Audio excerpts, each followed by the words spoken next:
Welcome to the Do It All Dad Your podcast, dad-friendly entertainment for you and me. What Gen X parents understand, controlling our kids with comedy can make our kids great again. And this is episode 110, I think. Fuck weird, weak Howard Stern.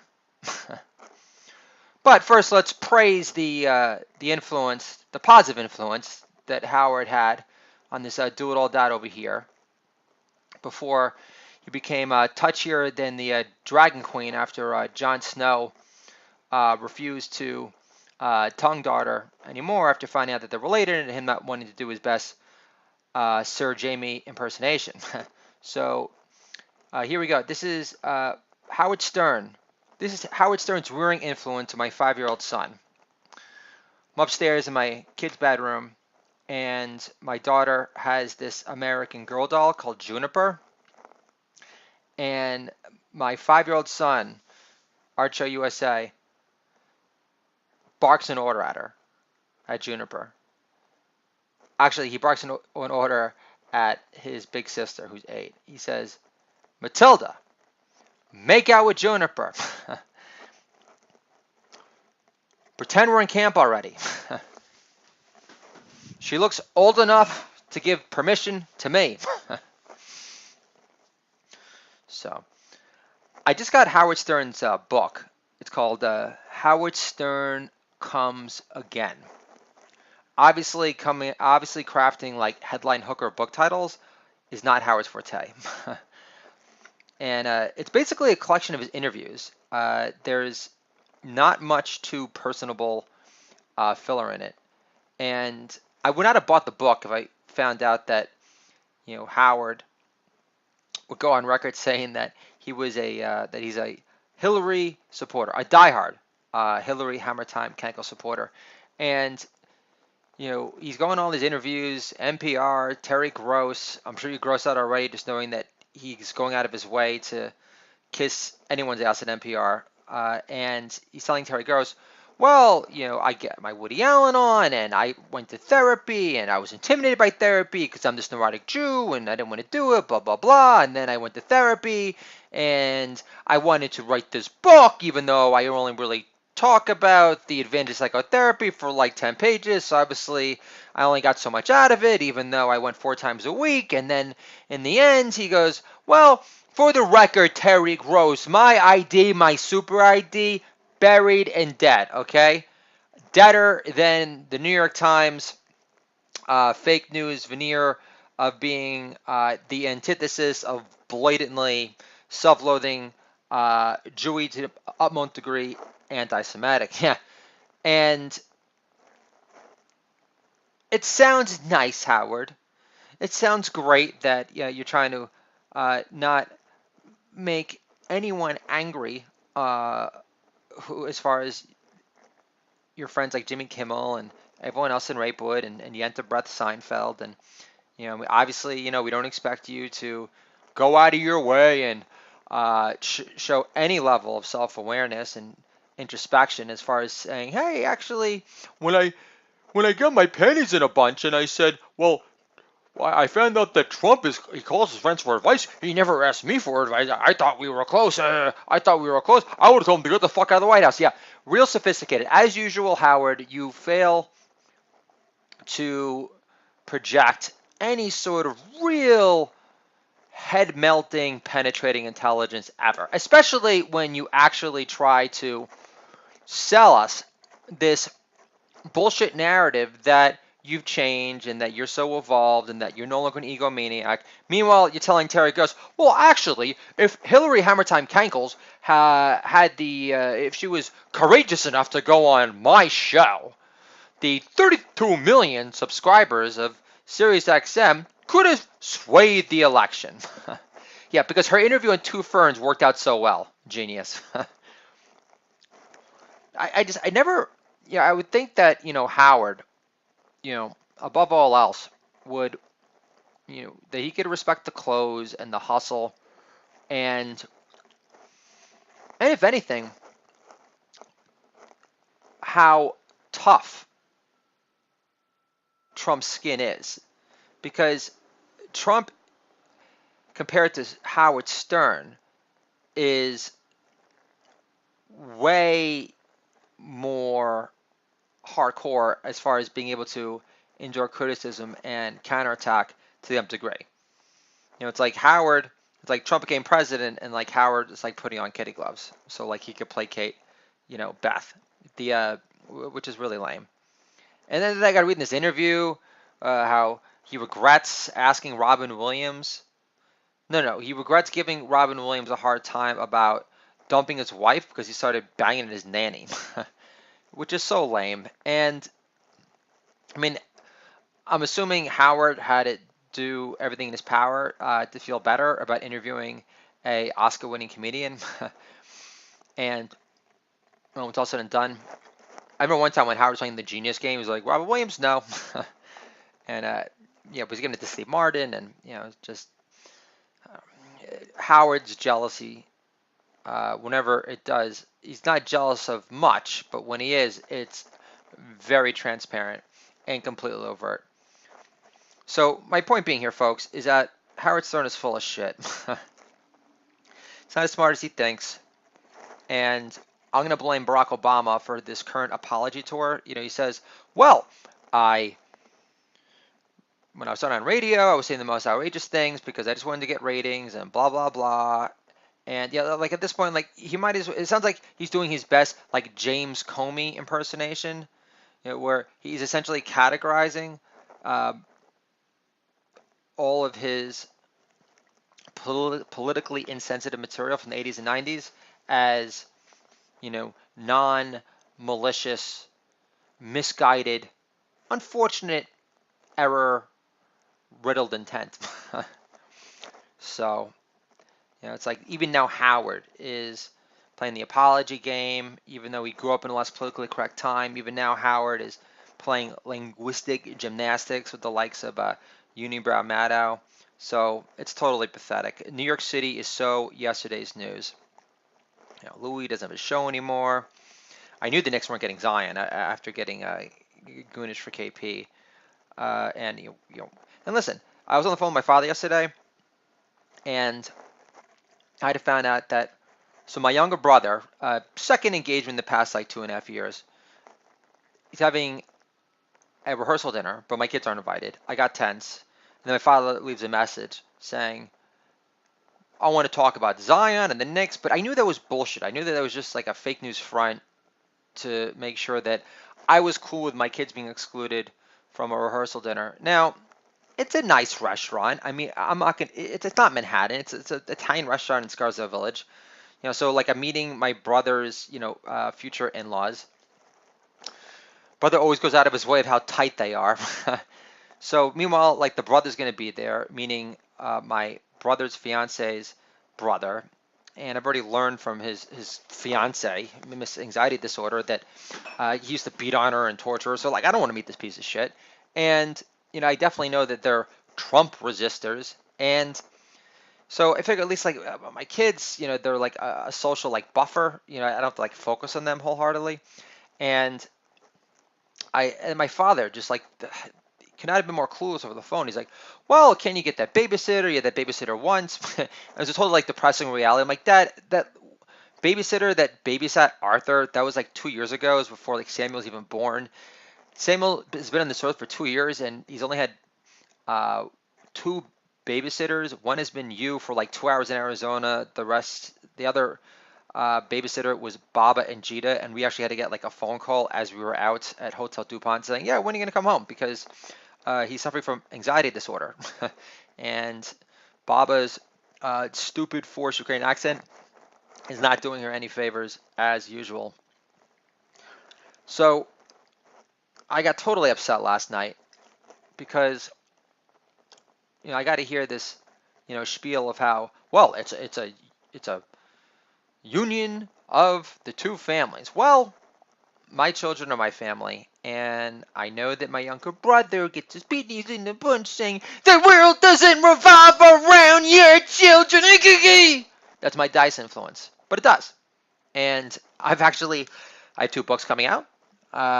Fallen for Fatherhood, Had 3 kids, got my act together. My collection of essays on fatherhood, because as I've established before, books on fatherhood below big time. And on top of that, we got my shadow banned books from Twitter.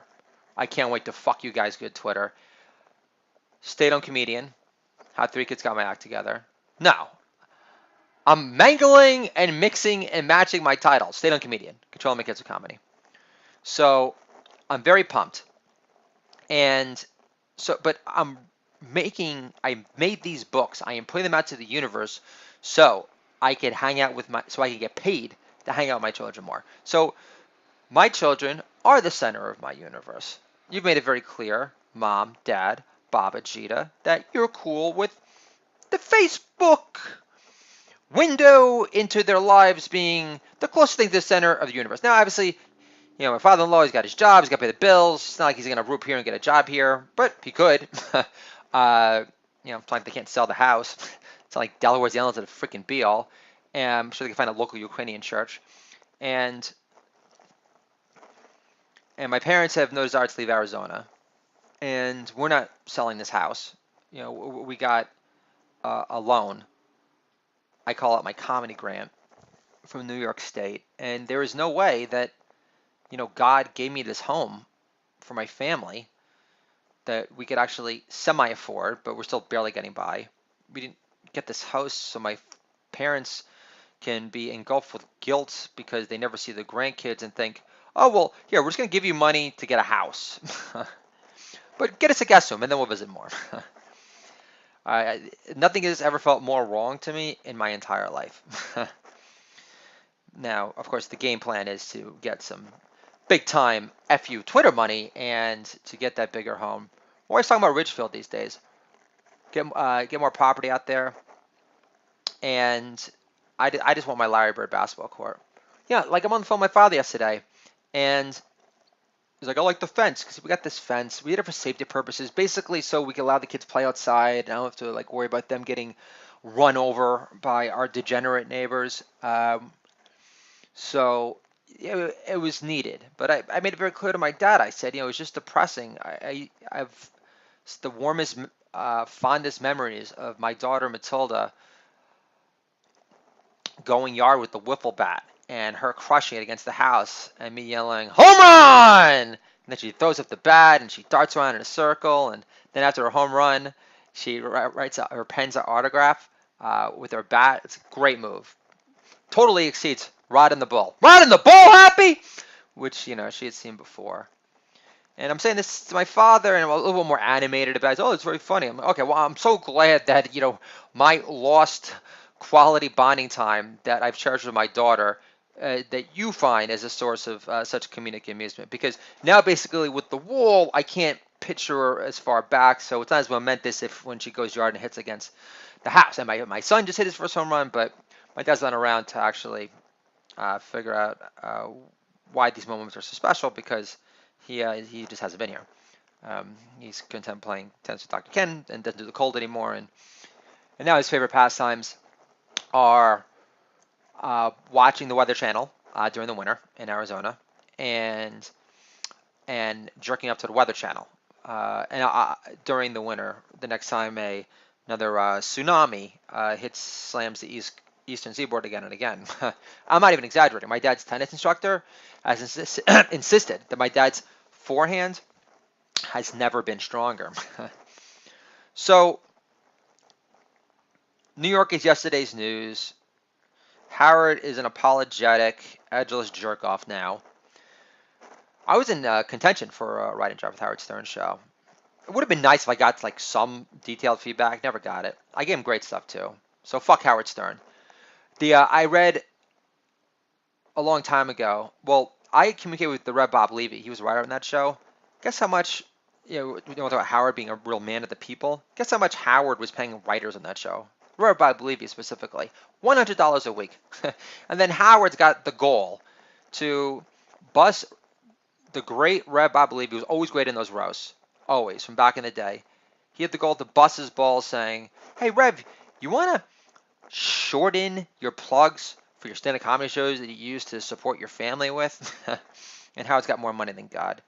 And, Howard, hates to share credit. more than like Obama likes to give, Ben Rhodes props for making him sound smarter and more eloquent than he actually is, especially when his old school crack addiction kicks into full gear. Hey now. So, and by the way, Barack Obama in his fake news autobiography, all his records are sealed in Harvard, by the way, and his social security card is from freaking Connecticut, okay? But anyway, and there's like a superimposed ukulele in his birth certificate. It's the most like futz with PDF file ever. And his book, he admits, he's like, yeah, I did cocaine when I could afford it. And again, my roommate in college, he went to the same private Punahou school. It's called Punahou in Hawaii. And again, if Barack Obama is such a great basketball player, then why did he ride the bench at an all-Asian private school in Hawaii? Just to be clear. So, fuck Howard Stern. I say fuck weak Howard Stern because my daughter looks at the cover. She's Daddy, who's that? I said it's Howard Stern. She goes, he looks weak and weird. So my daughter's great. So I put together an essay. I'm doing my best not to like blow my load, but I wrote a letter last night, a thank you note called "Thank You WordPress Peeps," where I thank them for all of their ongoing love, emotive support, and encouragement because I don't write these two books without them. I don't write the books without you guys either. I have not had that direct contact with you, those of you that have been downloading the podcast, because I don't get comments, but I know the downloads are there, so I know people are listening. And, I have some occasional friends, that make comments, but I know you guys are listening, and I love to perform for you. And I mean, the way that it's worked so far, right now I'm being very off the cuff, but I would develop material for my Twitter peeps, and then I would recycle that for my WordPress peeps, and then I would deliver that material to you. So, I do care about making you laugh. I care about, expressing myself and getting my name out there. And again, I want to thank you, my audience, for your inspiration for me to shine, be a kick-ass American rebel expressionist that's refused to apologize for defending this president, and he was never bought into this, racist Russian collusion bullshit story, which had less legs from Lieutenant Dan from the beginning. And the real pain is coming. I talked about moving to Richfield, Connecticut. So now Attorney General Barr has assigned a U.S. attorney to investigate the origins of the FBI probe that led to, the spying on the Trump campaign based on the fake news Golden Shower P dossier. So the smackdown is coming, and I can't wait for it. Definitely gonna drink bourbon when that happens. I already had that conversation with my neighbor. He works for UPS. He works at a catering hall on the weekends, some country club. I call him the hardest working man in Croton Falls. So his name is Willie. So we're definitely gonna make that happen. Looking forward to it. So I love it how you got like Babyface Omar and Rashida Tlaib. And they always, every time their quotes are allegedly miscategorized, even though they're dripping with blatant anti-Israel, anti-Semitic sentiment all the way up and down the line. Their defense is, well, you're just trying to silence us. Well, last time I checked, Seth Meyers does everything in his power to legitimize your discussing abhorrent 9/11 Holocaust soothing downplaying behavior. And you could go on MSNBC ever you want. Now for me, I'm repressed. Okay, I have to wait online for an open mic. I got to do like a sign up sheet. I got to like blow off my children, and even then I got to wait 2 hours. I get like 5 minutes. Like no, and you're definitely not being shadow banned on Twitter. You're definitely today. So this is how soft New York has become. Okay, I'm not making this up. And this is how soft New York is going. You can't make fun of Howard Stern. I was doing these jokes about Howard Stern on Twitter. My account was frozen at least 7 times in a row. And now, for the first time ever, it's in order for me to log in for a new account on Twitter, it said it didn't recognize my phone number. I'm not even making this up. So free speech suppression does exist, and the victims are Trump supporters, plain and simple. Nothing more, nothing less. Antifa has free reign. Rappers that fantasize about killing the president have free reign. Chelsea Handler has free reign, especially now that she's a full-time social media activist. So she could distract the entire world from her tits sagging popularity. So it's totally pathetic. And Antifa, they're thug terrorists. I remember I watched some like YouTube video that like the president of Antifa, like he lives in like Brooklyn, of course, naturally, and De Blasio, that despicable piece of shit human being, has a cop, an NYPD cop, outside that apartment for like protection for the head of Antifa, which is really consistent with the sanctuary city, sort of mentality, which is let's encourage rampant lawlessness because she lost. Even though she was a crooked, despicable human being, married to Bill, who's been on the Lolita Express not one but 22 times without Secret Service. And they would go to what has been labeled as Jeffrey Epstein's Virgin Island, Rape Island, whatever you want to call it, sex slaves. And Trump went there for like a day, not even. He was there for like an hour. I was like, yeah, all right, this isn't for me. So they're all going down, and I can't wait. I'm so excited. The bourbon will never taste sweeter. So I wanted to talk about Rashida Tlaib. I mean, the balls on this woman. To think that the American people have this unhuggable cunt's back is like beyond me. But on her podcast with like Yahoo, she said Palestine was a safe haven for the Jews after the Holocaust. I'm thinking, but isn't it against the Muslim faith to be in favor of any sanctuary state for the Jewish people of any kind? Unhuggable cunt you. But please don't lie to me, Ken Burns of Mecca. Calm me. But yeah, the ultra tolerant, super respected, never terrorist endorsing, highly cultured Oliver Stone movie quoting Palestinians more than welcome the Jewish people after the Holocaust. And for anyone that actually believes that, my question for you is, how much hashish are you actually smoking? The Palestinians welcome the Jewish people after the Holocaust? Yeah, and Roger Waters is happy for David Gilmour's success. So I'm going to get a little personable now.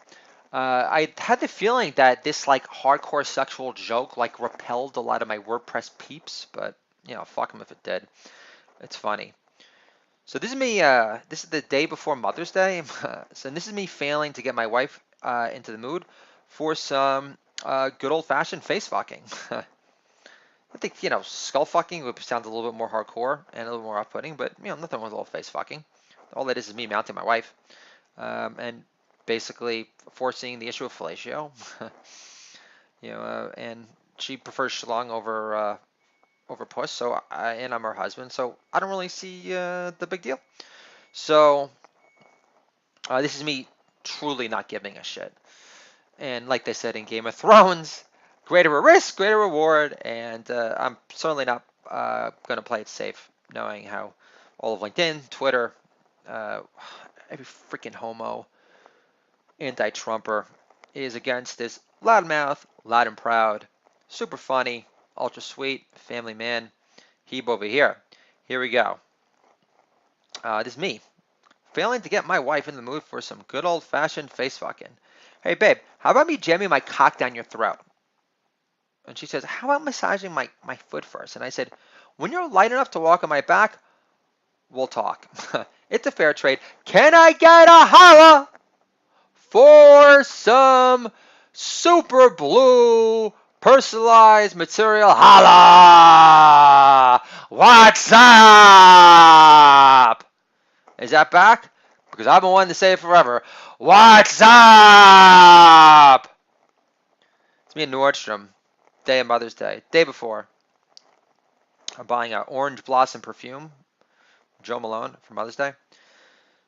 So this is me buying the Orange Blossom perfume for my wife the day before Mother's Day. And I said, yeah, buying an Orange Blossom perfume for Mother's Day, because my wife texted me the request, is romance at its finest. Which got me thinking. I mean, like, can I text my gift request for Father's Day this year?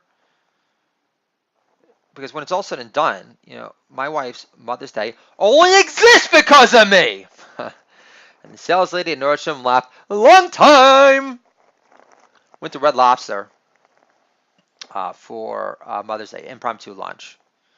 And this Latino kid was crying. And I said, why is Julio crying?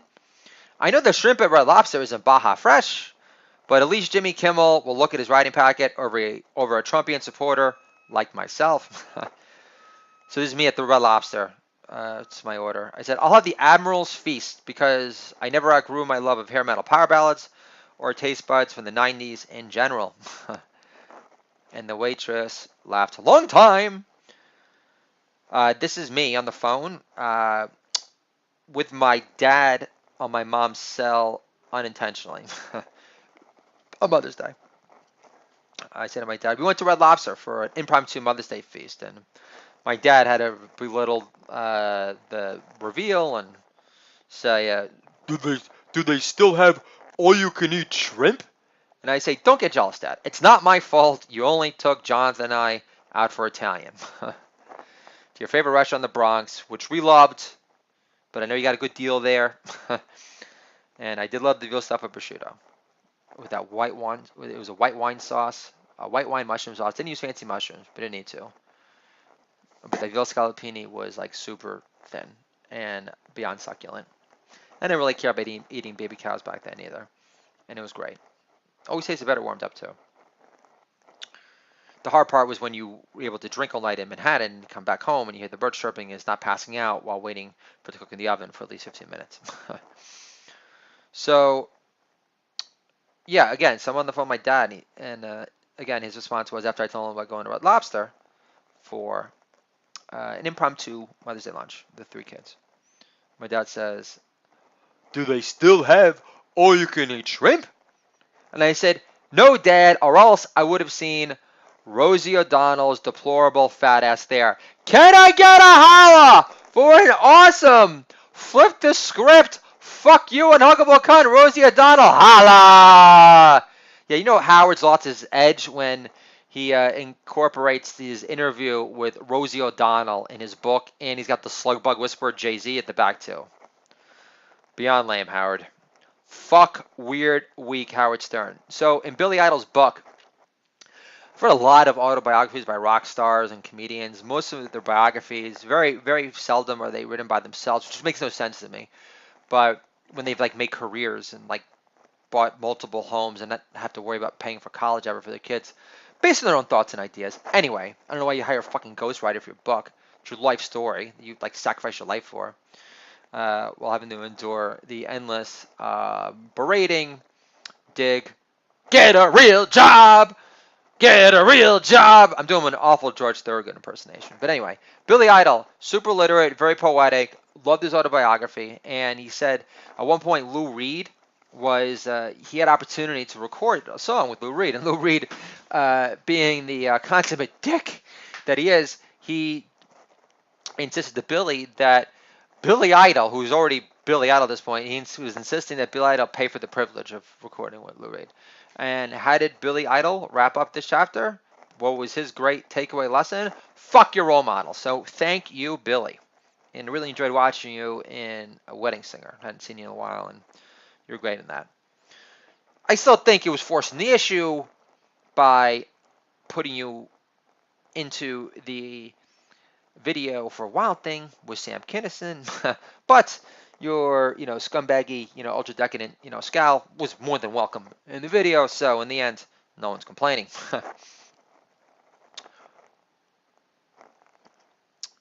Howard's so evolved. The And according to Howard, he all of his like sexist, all of his sexualized material of old, he apparently now he wants nothing to do with it. There's all two books, which is all about the lesbian dollar dates. He doesn't want to associate himself with that act anymore, because he's so evolved. He's such a loving human being, because there wasn't like any guy in the 80s or 90s that like didn't jerk off to Jessica Hahn at least once. That wasn't happy for Sam Kinison, knowing that he was able to tap that. Although apparently during the filming of the Wild Thing video, like everyone got totally out of control and everyone was like spitting on like Jessica Hahn and everyone got completely crazy. Yeah, but Howard didn't contribute to any of that objectification. So it's like, dude, you make 90 million a year. Don't act as if you were this political pundit and like that's why people were listening to your show. Trying to act like a freaking Christian evangelist all of a sudden. Pathetic, Howard. Pathetic. So this is. So I was talking about my dad before. My father's like a total crush on Steph Curry. It's total like boyhood high school crush. Every time I talk to my dad, I talked about Steph Curry. The Knicks could have got him. He was a draft pick after ours. And then I'll say, hey, Dad, remember when you told other rec coaches how much I suck so you could hog up greater allotment of A players available in the draft beside me? So this is my wife explaining why she still enjoys visiting her parents. I get sleep in. They look after the kids in the morning, and I say, but they don't have a choice in the matter because our kids already woke them up already. And obviously your parents aren't early risers because especially whenever we visit, they have to go out of their way to hog the big TV upstairs as late as possible. Literally forcing their eyes open as if every time we visit it's freaking Clockwork Orange fucking appreciation nights. So this is me on the phone with my mom for Mother's Day. So Dad shared pictures of Arthur from his art show on Facebook. He got lots of comments, and I said, hey Mom, remember when you hid my fire and knife stores in your empty bar down in Arizona, getting less touches than a Bible in a bathhouse colony in Provincetown because your friends are all Jewish and don't drink? I remember my father saying, oh, are these stories? We're going to hang up on the walls with like your bar mitzvah photos? Am I the only one who recognizes what a cliched hack Cory Booker sounds like? Beat demagogues with compassion. Cory, you just you saved life by running to a burning building. So I don't understand how like you can sound like such a cliched, power-hungry hack. I'm not getting the disconnect, this divide at all whatsoever. I mean, are you kidding me? I can't even say the fucking word. Beat demagogues with compassion. Like, did you read that, Booker, from like a resistance-founded, good karma-spreading, rainbow-hued fortune cookie shop in Bushwick? Can I get a holla?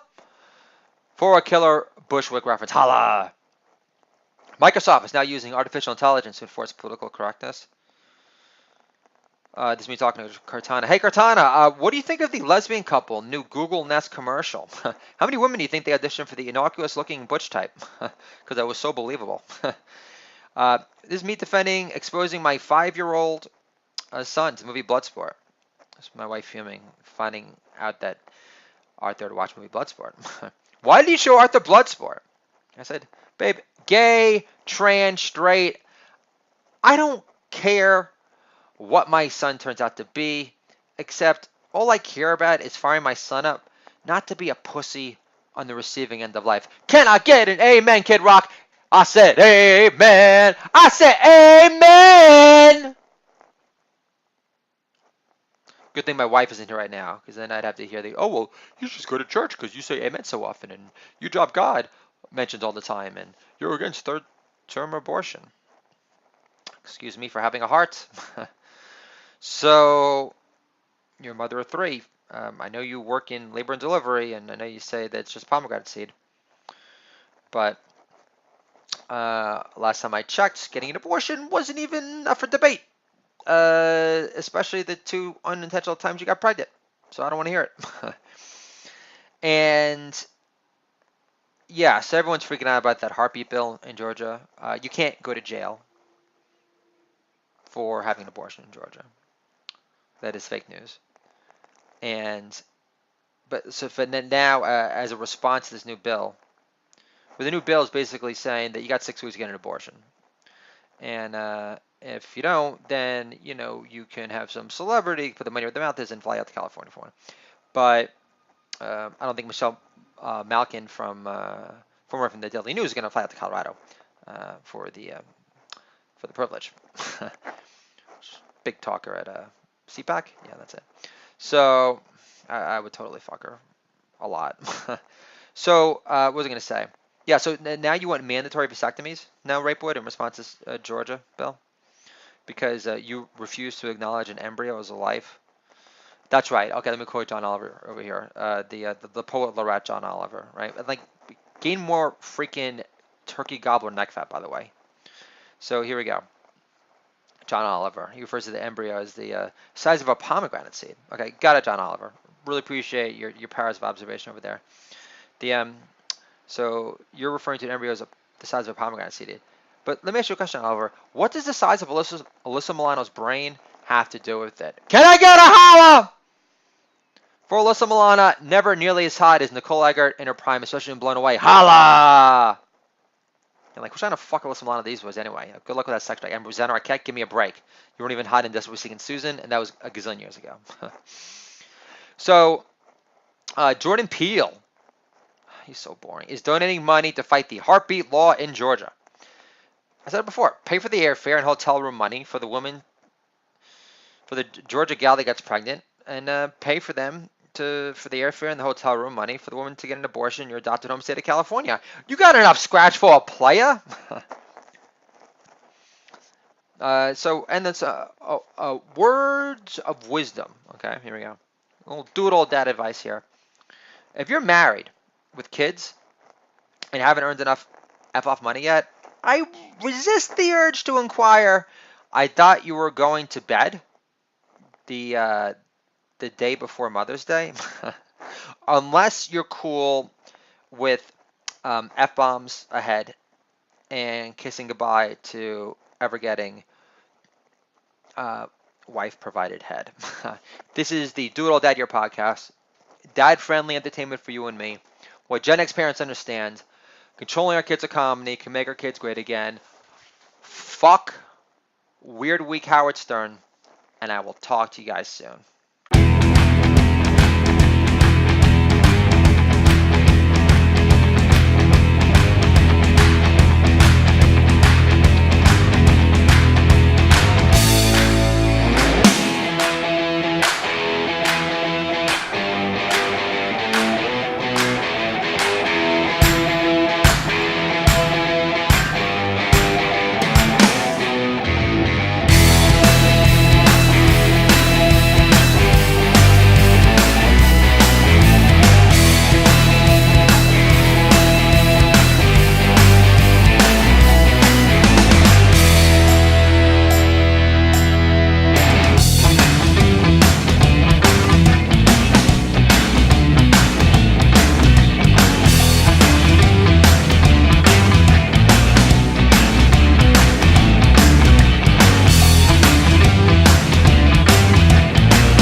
Bye.